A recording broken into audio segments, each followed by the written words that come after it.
अब मैं संख्याएं पढ़ रहे थे, ठीक है। आज का टॉपिक क्या है आपकी भाज्य संख्याएं, जिनको यौगिक संख्याएं बोलते हैं, कंपोजिट नंबर इनको बोला जाता है, संयुक्त संख्या भी इनको बोला जाता है। देखो भाज्य संख्या होती क्या है, ये वो संख्या होती है जिनके जो गुणनखंड है या फैक्टर्स हैं वो 2 से ज्यादा होती है। उनकी संख्या क्या होती है, 2 से ज्यादा होती है।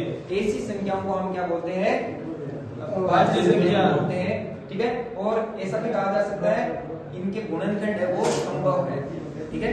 इसलिए ऐसी संख्या क्या कहलाती है, आपकी भाज्य संख्या कहलाती है। भाज्य संख्या आपकी स्टार्ट होती है 4 से, ठीक है।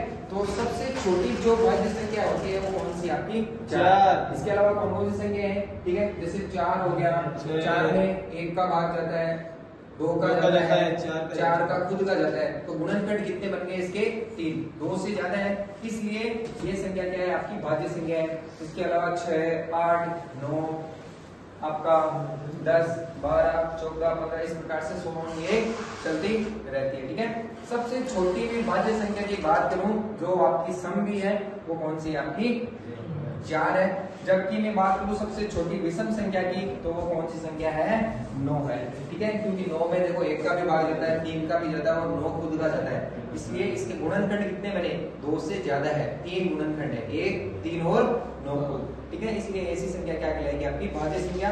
1 से 25 तक की भाज्य संख्याओं की मैं बात करूं तो वो है आपकी 15। 1 से 50 तक की मैं बात करूं तो कितनी है, आपकी 34 है। 1 से 75 की मैं बात करूं तो 53 है। और 1 से 100 तक की मैं बात करूं तो 76 संख्याएं हैं, वो क्या है, आपकी भाज्य संख्याएं हैं।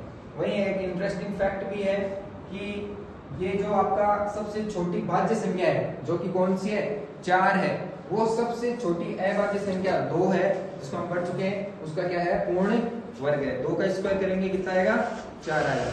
वैसे ही सबसे छोटी जो विषम भाज्य संख्या है 9, वो सबसे छोटी विषम अभाज्य संख्या 3, उसका क्या है, पूर्ण वर्ग है। 3 का स्क्वायर करेंगे तो कितना आएगा, 9 आएगा।